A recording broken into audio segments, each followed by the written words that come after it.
Welcome to this session, Trash Talk.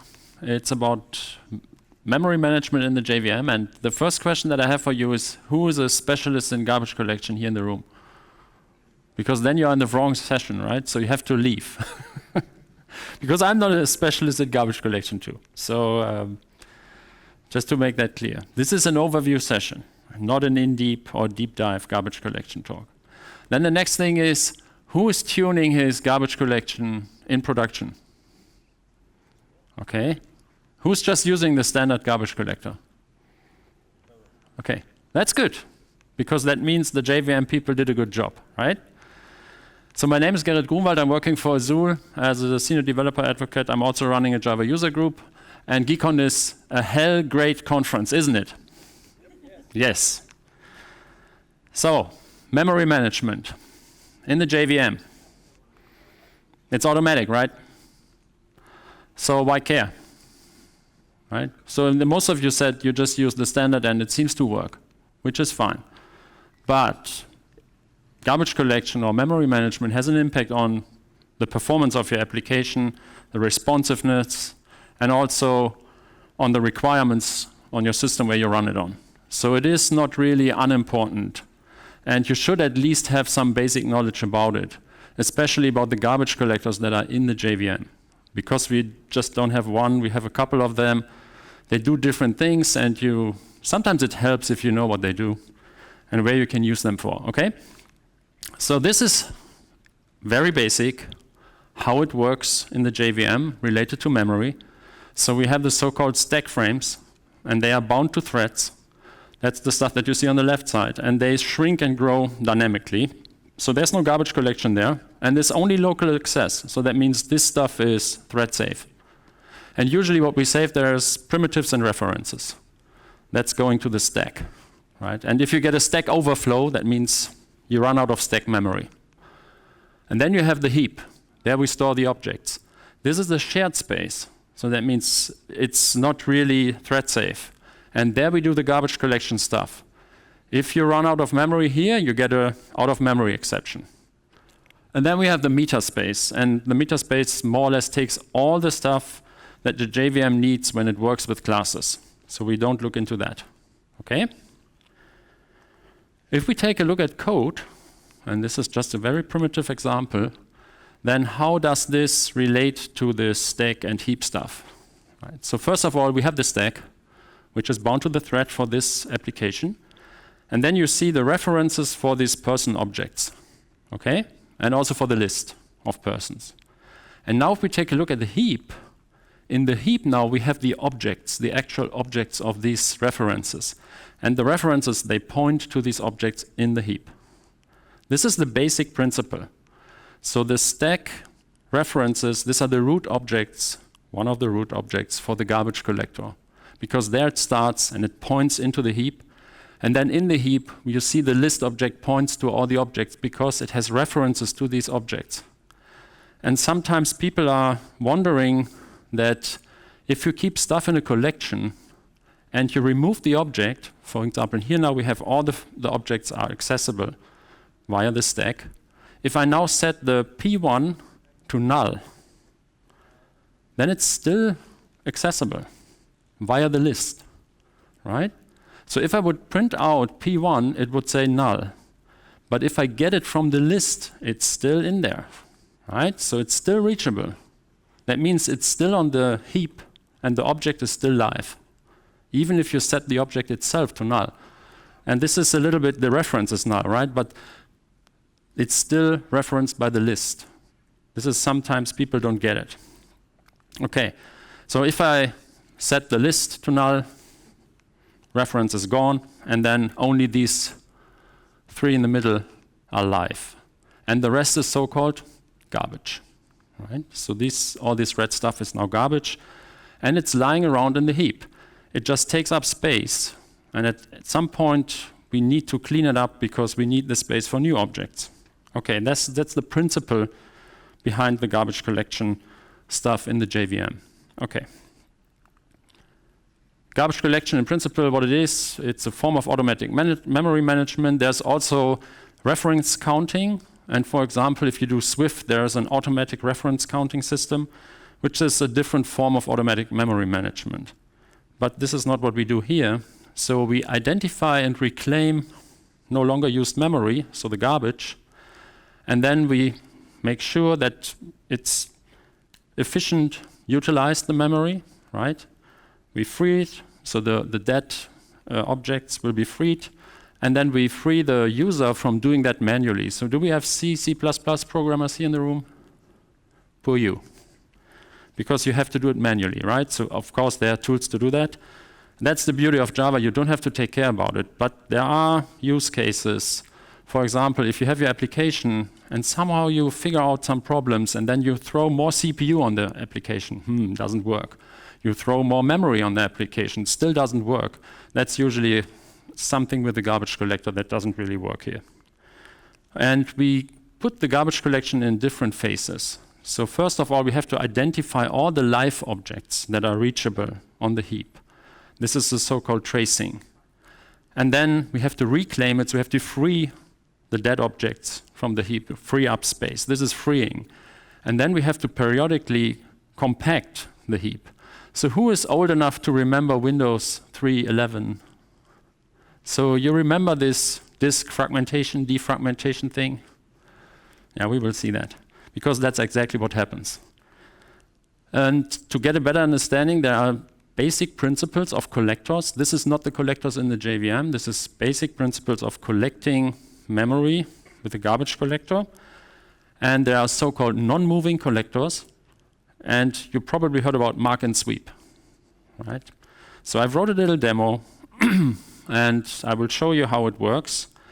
So this is our heap, and you see the grays. This is the gray stuff is free objects. When they are referenced, they get the blue color.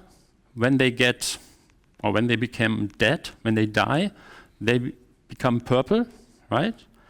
And then if they are marked, they have this little red square in the upper left corner. And if they have a number, that means they survived one garbage collection cycle, right? So they have been live, there was a garbage collection, they still live. So then it's 1, if it's the next time 2, and so on. So how it works is we allocate memory until the heap is full, then we stop the world, that means no allocation anymore. Then we mark everything that is live, we remove the rest, and then we start again, okay? Let's take a look how it works. Okay, so we allocate, and you see objects die, they become purple. And at one point, we will fill up the heap, and then we have to stop the world, mark it, clean it, continue. So now, stop, mark, clean, and start again, right? This is mark and sweep. You see what happens? Because we don't compact here. So we just clean the dead stuff, like now. And then we fragment the heap, right? And it gets harder and harder. This is very basic. Because every object is just one square. Now think about, we would have objects that take up 4 squares, 4 cells. Then you need to find the space, which is hard if it's cluttered like this, right? So this is mark and sweep. This is one of the basic collectors. And it works, but as you can see, the longer it runs, and if you have long-living objects on the heap, then you end up with something like this. And it's hard for the allocator to find free spaces in there, and that means you get more and more garbage collection cycles. Right? This is the drawback of this collector. Apart from that, very simple. Problem, fragmentation, as we can see here. Okay. Then a different collector is moving collector. It's in principle the same that we saw before, but now instead of just removing stuff, freeing the dead objects, we compact them. This is the stuff that you know from Windows 3.11, right? This is defragmentation. So if we start it again, same principle, but we leave some headroom at the end. Because when we do compaction, we can't just fill it up completely because we need some space for moving objects around when we compact the heap. Okay, we reach now, stop, mark, clean, compact, and continue. Right? So you see the difference. It's way easier to allocate now memory because it's always at the end of the compacted area. You can allocate very easy. You don't have to look up for free space. right? But the compaction is an additional step, takes more time. And you can imagine if you have a huge heap, it takes a lot of time to compact the heap, okay? So this is mark and compact. This is still in use in some of the collectors that we have for the heap.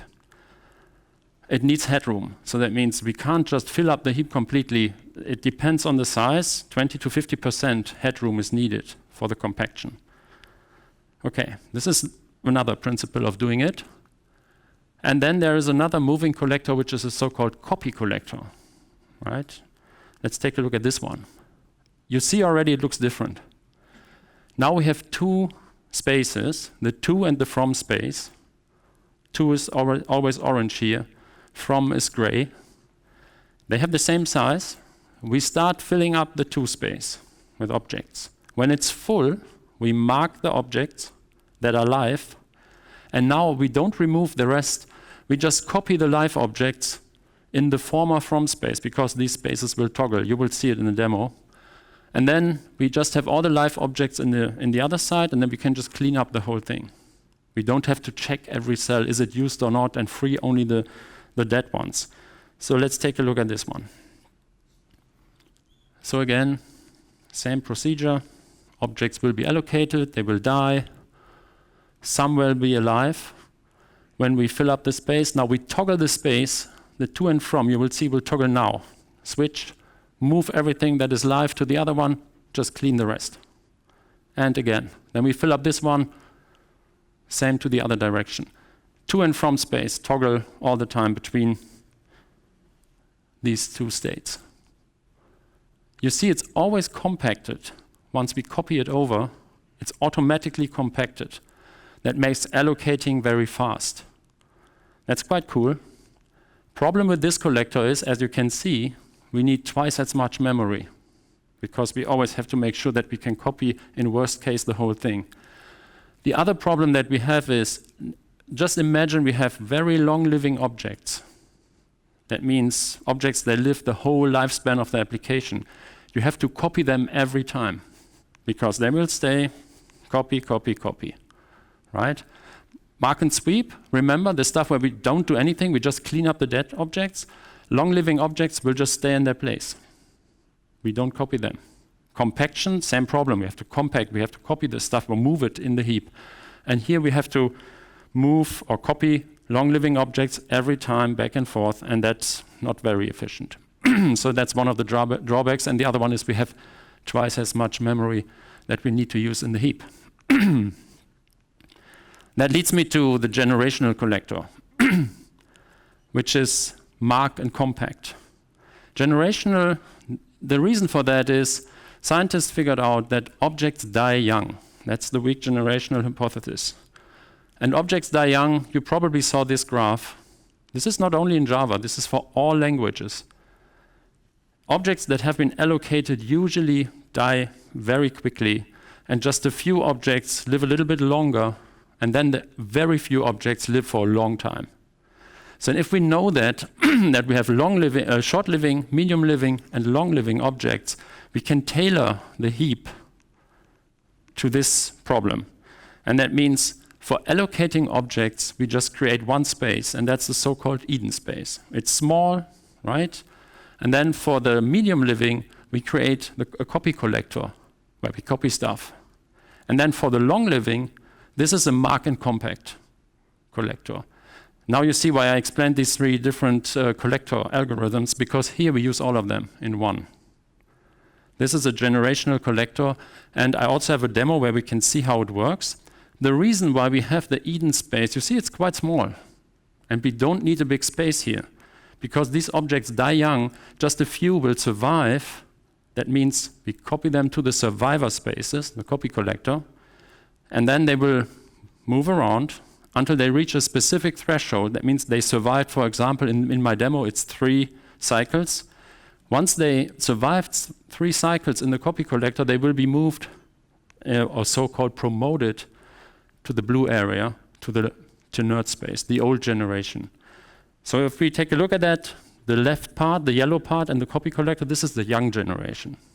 These objects usually die young or medium living. And then we have the old generation, which is here on the right side. And now we have different kinds of collection algorithms where we have the minor collection. This is only for the young generation, right? And that happens quite often because they fill up fast. The major collection is only on the old generation. This happens only when the heap space, the old generation runs out of heap. And this is not that often. And then if we do a full collection, means we do both, minor and major collection. This is the difference, because sometimes people say, oh, main collection is both. No, that's not. Main collection is only the old generation. Minor collection is only young. Full collection is both. Okay.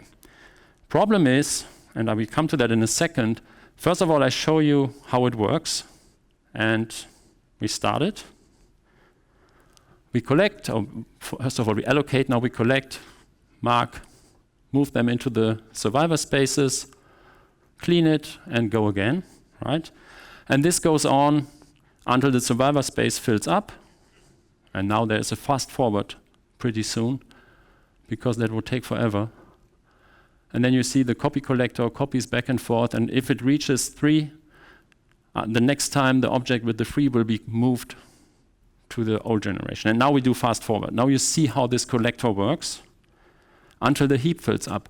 And you see there's some kind of a wavefront moving through the old generation, because also there the objects die. Now when we reach the end, we stop, we mark, and then we compact the heap. You will see that.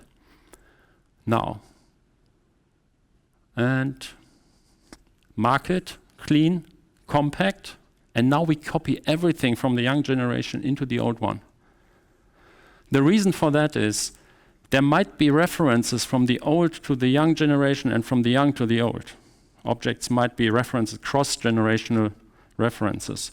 And it's easier to just copy the stuff from the young generation completely into the old generation and then continue, because then everything is there. Because the problem is as follows. How do a minor collection, only the young generation, knows if there is a reference from the old generation into the young one? It's not so easy, right? So we have the young generation on the left side, and the minor collection is only in the young generation, okay? So we only care about this part.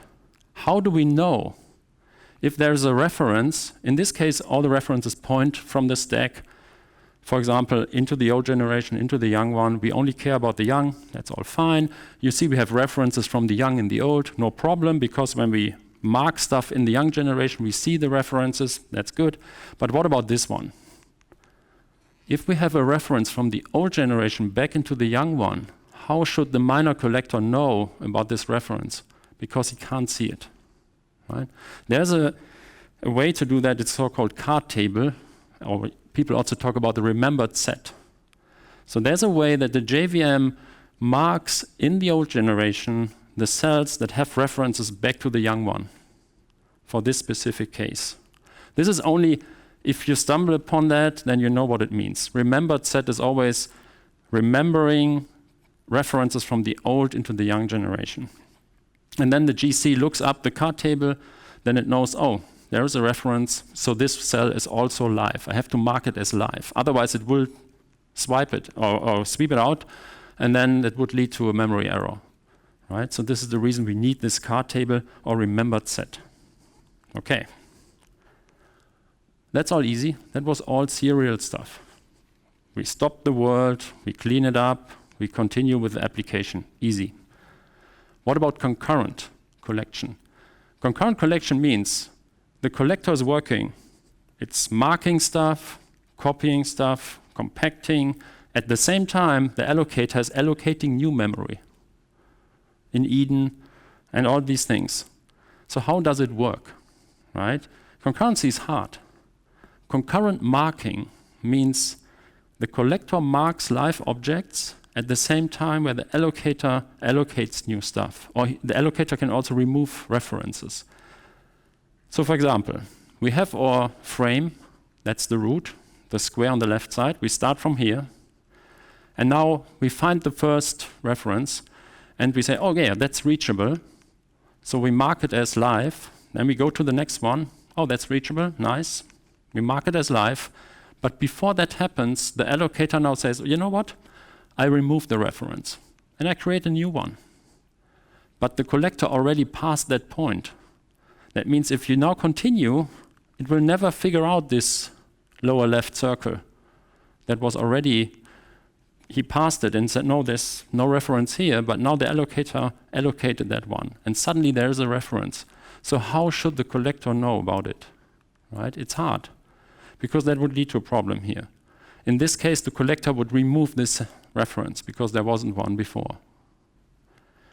So the idea behind or how to fix it is so-called barriers. And there are different barriers that you can use. There are so-called read barriers and write barriers. And in principle, it's a quite easy idea. What you do is every time you try to access a memory object, you have to do something. If you try to write to an object, it's a write barrier. If you try to read an object, it's a read barrier. And what it does is it executes code. The code is in the write or read barrier. And the code could be, for example, to keep track of references between generations or whatever. Right? It could also be used for synchronizing the allocator and the collector. It's called all kinds of things that are possible. You have to keep in mind that read barriers are usually more expensive because we have way more reading objects than writing objects. That means if you create read barriers, they have to be very efficient, very fast, because otherwise they will drag down the performance. You can imagine every time you read a memory cell, you have to execute some code. So this code has to be very fast, otherwise you will feel it. Okay, if we do that, then we do the same thing as we did before. So we find the first object, we mark it as live, we go to the next one, and this would also happen with the other one. We implement a write barrier here, right? It was also on the first one, but I just showed on this one. So that means now, when I continue, the allocator accesses this memory cell and removes the reference. And the write barrier says, okay, if you remove the reference, I mark the removed reference, this cell, as reachable. Right? This is the code in the write barrier here. That means now, when the collector continues marking all this stuff, and when he finishes it, we have a remarking phase. Because now it marks all the stuff that was, in the meantime, marked reachable by the write barriers, and then it can mark it as live. And then so you can avoid this problem. Right? So now it marks it because now it's already reachable, and then he knows. So we have to do a second marking round. That's one of the solutions, where you can use write barriers, for example, to do that. Right? Just as an example, right? It could be different code. But for this example, the code was, okay, if you remove a reference, then mark this cell where the reference is coming from, mark it as reachable. And then the collector knows that. Okay. That's also called snapshot at the beginning, if you stumble upon that. Concurrent copying is a little bit different story, because you can imagine, I told you we have this copy part, the survivor spaces, where we copy stuff back and forth. That means if you copy an object, the pointer that pointed to the old memory location now has to point to the new one. So you have to update the references, right? If we do that in the stop the world manner, then it would look like this. We have the object with its data. There is a header. Now we start copying. First of all, we stop the world, right? Then we copy the object to the new area. Then we install a forwarding header here. And that means all the references that point to this one will then point to the new position. We update all the references. And once this is done, we remove the stop, and then we can continue. This is in stop the world. Easy. That works. If we do that concurrently, it looks totally different, because then we copy the object, right? And at that moment, both objects are reachable. Now, if the allocator are threads, they can access both of them at the same time. That means suddenly threads can write to both objects. What's the right one? The old or the new one? Because you never know, it's concurrent, right? You never know when that happens. So this can happen. So we have to avoid this situation. How can you do that? Well, there's one way to do it. There are different ways. One way to do it is so-called Brooks pointer. So what it does is, when we start the copy process, we install a forwarding pointer, and the forwarding pointer points to itself in this case, right? It points just to the header. So all the references will point to this object. Then we copy the object. And because nothing is pointing to the header now, because this is only pointing to this one on the left side, we are safe. We can copy this stuff, no problem. Once we copied everything over, we just change the forwarding header here and let it point to this one instead of the other one. So it's one switch. And then every reference now can be updated. And if there are new allocations or changes, they will go through that header in the right object. That's the idea. That's a so-called Brooks pointer. This is also used in Shenandoah, for example. And then once everything's updated, we can remove the old reference and then it's done. This is one of the drawbacks that you have to keep that in mind. You saw that we installed the forwarding header in the old object. So the forwarding information is in the old object. We can remove the old object only if all the references have been updated. Before that, we can't take it away. Okay, so it sticks around until every reference is updated. I will come to that later on, back to this point. Okay, now we come to the collectors in the JVM, because this is the basic principles, how it works. And if we now take a look at the collectors that we have in OpenJDK, this is only about OpenJDK. Is someone using OpenJ9 here? Nobody? Okay. Oh, one. Yeah, this is different, right? They have different collectors. It's a different JVM. They are similar, but it's not the same. So if we talk about the serial collector, then this is usually, if you don't define any garbage collector, this will automatically be chosen by the JVM if you have a single CPU system or if the memory is below 1.8 gigabytes. Then the JVM says this is not a server machine. It's an old server machine. And then it will take this collector. That means if you have microservice running on a single CPU node, or if the node has less than 1.8 gigabytes of RAM or heap, not RAM, heap, then it will take this collector. It's not a bad thing. It's not a bad collector. Just you have to keep that in mind. So it won't take, for example, G1 in this case. Okay? So it's good for single-threaded applications, development environments, microservices on small nodes. It's all good. If you don't have any pause time requirements, it's not a bad collector, right?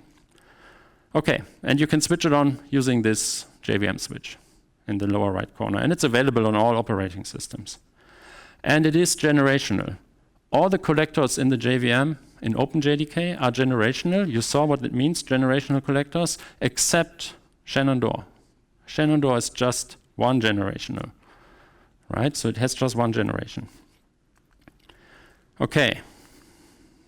Like I said, it's automatically selected if you only have a single processor system or less than 1.8 gigabytes of RAM. The parallel collector, which is also known as the throughput collector, is very much the same with one difference. You can think about the serial one. You have your, let's say, 10 application threads running. You stop the world, then one thread does the garbage collection, and then you continue with your 10 threads doing the application. That's the serial one. If we talk the parallel one, you have your 10 application threads, you stop it, and then you have 10 threads doing the garbage collection, and then the 10 threads go again with your application.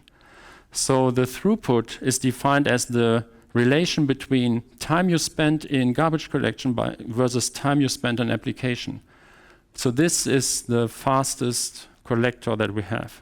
If it comes to throughput, even the newest one, the ZGC, has not that high throughput that the parallel one. Just keep that in mind, right? Because you can imagine, in this case, we stop the world and we have all the threads available to do garbage collection. That means garbage collection time can be very small, but we have stop the world pauses, right? So if you don't have any requirements for the stop the world thing, for the responsiveness, that's a really good collector. So it's good for batch processing, scientific computing, data analysis, this kind of stuff. And if you need peak performance, like I said, without pause time requirements, then this is a really good one. All right, it was a default garbage collector from JDK 5 to JDK 7. So, oh, by the way, is someone here still below JDK 8 in production? JDK 8? Okay, JDK 11?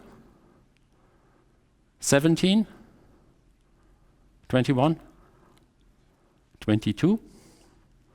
And now the field is 23 early access. In production, of course. Nobody, that's good. Okay, then we have CMS. That's concurrent mark and sweep. Remember the one that I showed you, the generational one, where we have the Eden, the survivor spaces, and the tenert space? In principle, this is exactly how it looks like, but this is concurrently working on that thing. But it looks very similar, and it is deprecated. So that was deprecated in JDK 9, and it was removed in JDK 14. So if you're in 17, for example, you can't even switch it on, right? So there is this use concurrent mark and sweep GC. It won't work if you up JDK 14. It won't work anymore. So that is, it wasn't a bad collector. It was good for response time when it's more important than throughput. So, and the pause times must be short, below 1 second. The problem with this one was figuring out the right moments when to do the garbage collection. And you have to stop the world at some point, right? Even if it's concurrent. So it was partially concurrent, this one. And they figured out some problems, and that was the reason why there was a new one coming. And this was deprecated in JDK 9, removed in JDK 14, and the new one was G1, which is in principle has the same behavior as CMS, but better, more stable. And this is the garbage first collector, and this is totally different from the approach. Because now this is the first of the region-based collectors. You remember when I showed you this stuff where we have Eden, survivor spaces, and then the heap, the tenert space, the old one, the old generation? The old generation usually is quite big. And if you now have to do this mark and compact on the old generation, it takes some time. That's the garbage collection pauses that you saw in the past, because that's the stuff that takes really long.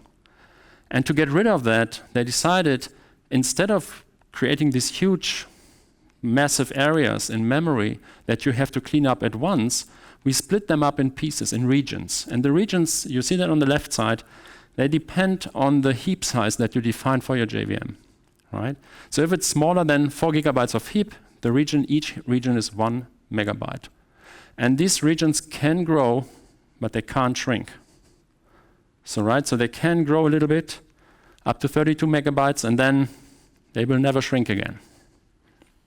Okay, so how it works is, instead of now having this one Eden space, we have just a region that we define as Eden space. And then if it's full, we take the next one, and then we take the next one. And there is a ratio that means 5 to 60% should be the young generation, and the rest should be the old generation in the heap. So at one point, the JVM decides now we have enough Eden spaces here, so we have to do a garbage collection. How do we do that? We figure out in which of these regions is the most garbage. That means the less amount of live objects. Then we take these regions and do a garbage collection in there. And we copy all of the live objects out of that space and copy it in a survivor space. That's the idea. And then we can clean it up. And so it continues. We have Eden space, survivor spaces, and so on. And then after a couple of time, if the survivor space is full and we have objects there, then they will be promoted in the old generation, the tenert space, tenert region in this case. And this goes on, right? And then we can remove the survivor space and free it up again. And so it can look like this, and it will change all the time. The big advantage here is that it only collects the regions that have the most garbage first, and that means it's very fast because you only have to copy a few objects that are live. And you never have to run the garbage collector on the whole old generation, for example. That's the big advantage of G1. And it's quite a good collector, and we saw that most of you use it because this is the default collector since JDK 8. And it's not a bad collector, right? Okay. This is how you switch it on if you don't use it per default. It has the exact same specifications as CMS because it's more or less the successor of it. It's for mixed workloads, large-sized enterprise systems, response in medium to large heaps. So it's a very good collector for, let's say, the standard application. Okay. Yeah, default collector from JDK 9. I think it was even JDK 8. And then we have Epsilon. Who knows that one? because this is a very interesting collector. It's the no collector collector, because it is no garbage collector. It just does nothing. If you define this one, you define the heap size, and when you fill it up, you run out of memory. So what's the reason of that? It says it's already there. If you run your application and you would like to test the application performance only, without having the garbage collector interfering all the time, you can test it with this collector. If you know how much memory you need, because you will figure out it run out of memory quite fast. The other use case is if you really need the last drop of latency improvement or throughput improvement, you can use this one. If you have, for example, a microservice that runs just for a very short amount of time, and you know exactly how much memory it uses, then you can use this collector because there is no garbage collection. So there is no pauses at all. Every thread will work on your application only. It's the highest possible performance, but it's not easy to use. Keep that in mind. And it's only available in builds of OpenJDK. As I said, this is not for OpenJ9. I'm not sure if they have something like this. I guess not. I have to talk to them. Shenandoah. Is someone using Shenandoah? Nobody? That's a collector that was invented by Red Hat. And this is one of the first, or let's say another fully concurrent pauseless garbage collector. They predict pause times that I think below 10 milliseconds. This is the worst one as far as I remember. It's made for very large heaps. This is non-generational. And the generational thing makes it faster.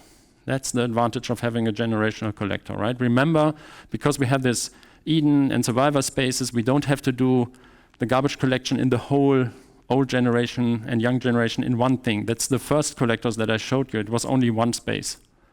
You can think about this when you think about Shenandoah. So we just have one region. There's no survivor spaces and old generation and this kind of thing. That means if we do garbage collection, we always have it to do on all of them. It could be faster using generation, and I think they're working on something.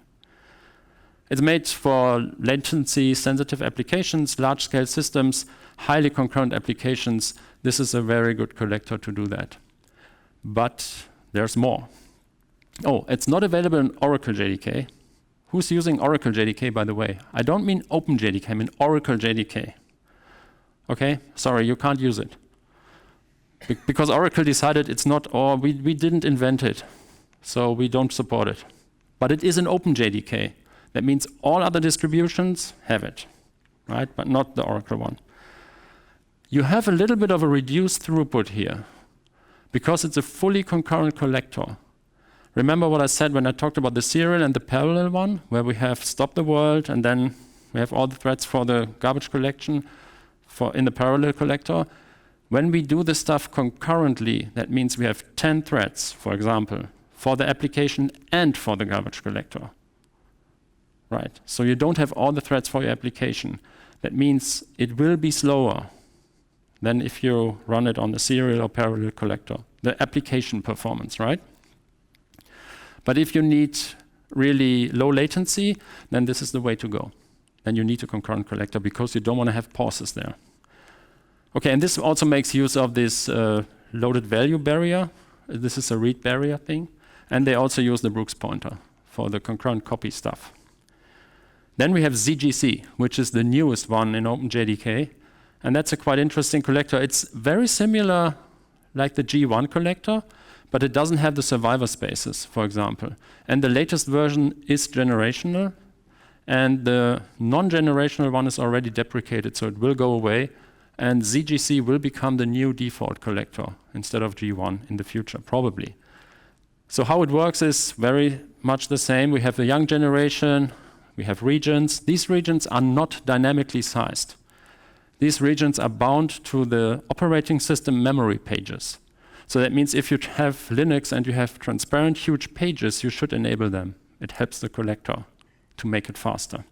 And then if they age, that means these regions survive a couple of garbage collection cycles, they become old generation regions. And it's not really two separate ways, right? So in reality, it looks like this. So we just have, again, you have these regions and you copy stuff around between these regions, between young and old. Okay. This is even better. It's faster than Shenandoah. And it's made for applications with a heap size of up to, 16 terabytes, something like that. Very low latency systems, large scale system, highly concurrent applications. So this is the use case for this kind of stuff. Keep in mind, if you see on the lower left corner, CPU overhead could be up to 10 to 20%. It depends on the application.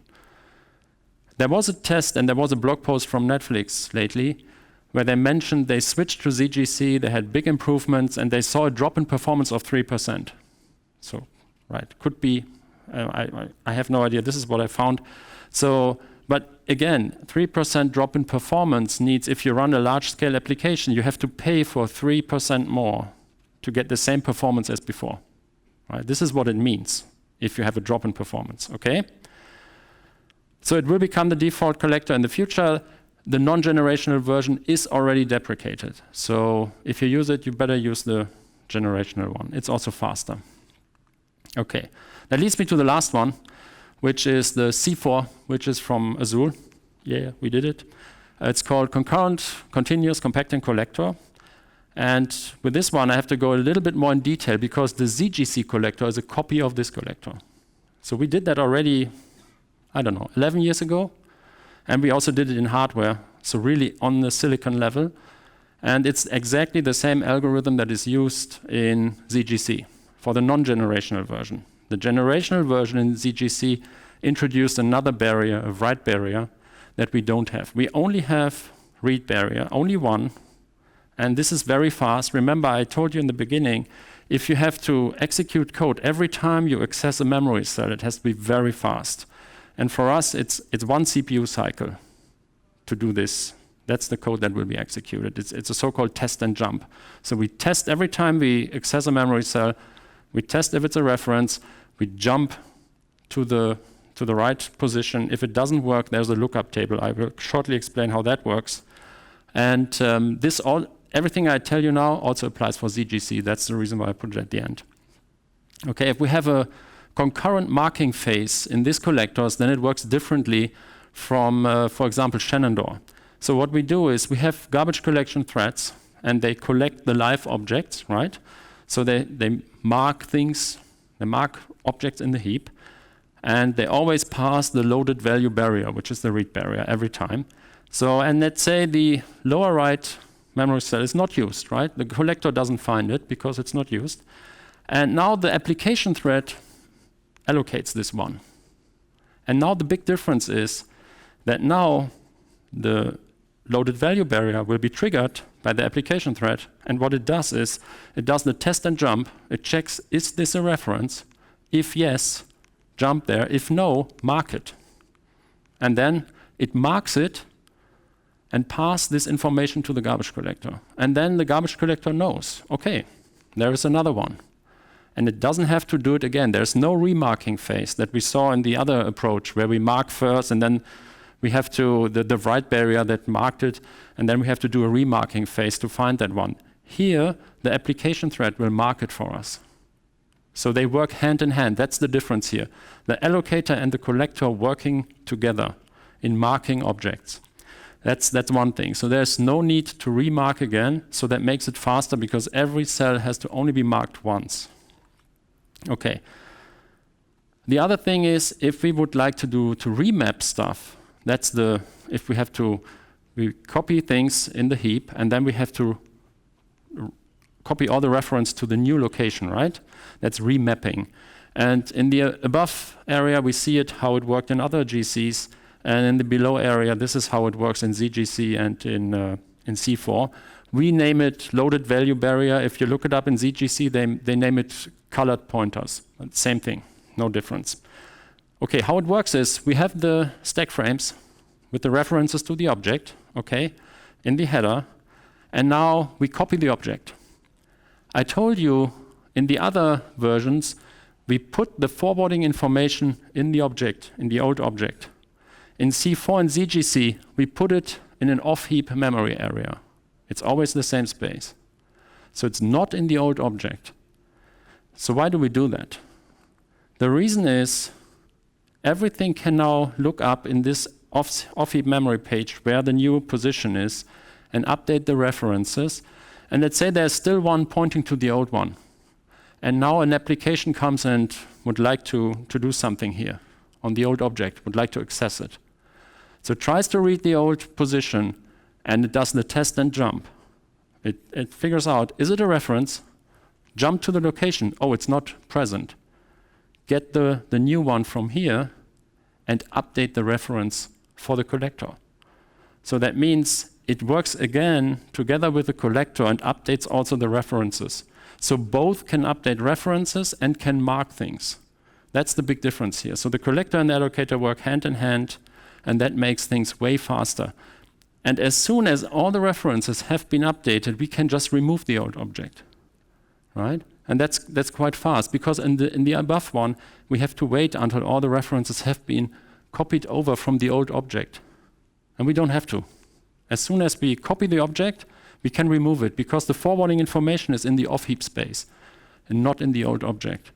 That means physical memory will be freed way faster than with the other approach. Okay, that's so-called self-healing, because even if the reference is not valid anymore, both the allocator and the collector will find the update in this off-heap memory page. That's the big difference. Okay, that was quite a lot. So this is only available in Zing, which is our own JVM. And like I said, we did that already 11 years ago. So now ZGC does exactly the same. The difference with this one is that we not only have, and it's only available in Linux. And one of the reasons is, I told you about the CPU overhead. And yes, we have the same CPU overhead in C4. The difference that we have is we don't have the performance overhead because we have a faster compiler. We have a different compiler in the JVM, so it can produce faster code, so we don't have the performance drop. That's the reason why this is a high-performance JVM, and this is also the reason why you have to pay for it. Sorry. But this is, in principle, all the collectors that are available. The question is which one to choose, right? It's a hard decision, and you have 3 essential criteria here. It's throughput, latency, and resource usage. That's nice. The problem is you can only choose 2, right? And then the third one is always the drawback. So that means, oh yes, I would like to have very high throughput and I need low resource usage. Okay, but then you have higher latency. Okay, you can use very low latency and low resource usage, then you don't have throughput. This is the decision you have to make. That depends on your application. So you already see there's no help that tells you, oh, can I just run this tool and it tells me what garbage collection is the right one? You have to monitor your application and then you have to figure out what is the most important part and then you choose the collector. That's how it works. And this is a quite good chart that helps you with that. So if the runtime overhead you see is increasing to the left, where the pause times are increasing to the right. And then you can see which collectors might be useful for your application. You can already see the G1 CMS is deprecated. G1 is a very good one for most of the use cases, as we saw. If you need high performance, then you should go to the left side. If high throughput, high performance is not really your thing, then you can also use parallel and serial. It's not really a bad thing. And here's a little overview, which is not really little, but this is all the stuff in one view. I'm not sure if I have to provide the slides. If not, just ping me. And I can provide it because this is sometimes quite useful to see where it's available. Is it high throughput? What is about the latency? What is about tail latency? And so on, CPU overhead. So with this, I'm done. And it's my fault. I didn't really know that we should put up something for the questions. If you have questions, we still have 30 seconds. And I heard that we have still a couple of minutes after this one before the next one. So if you have questions, feel free to ask them now. And if you don't have questions, you are ready to go. Thanks for attending.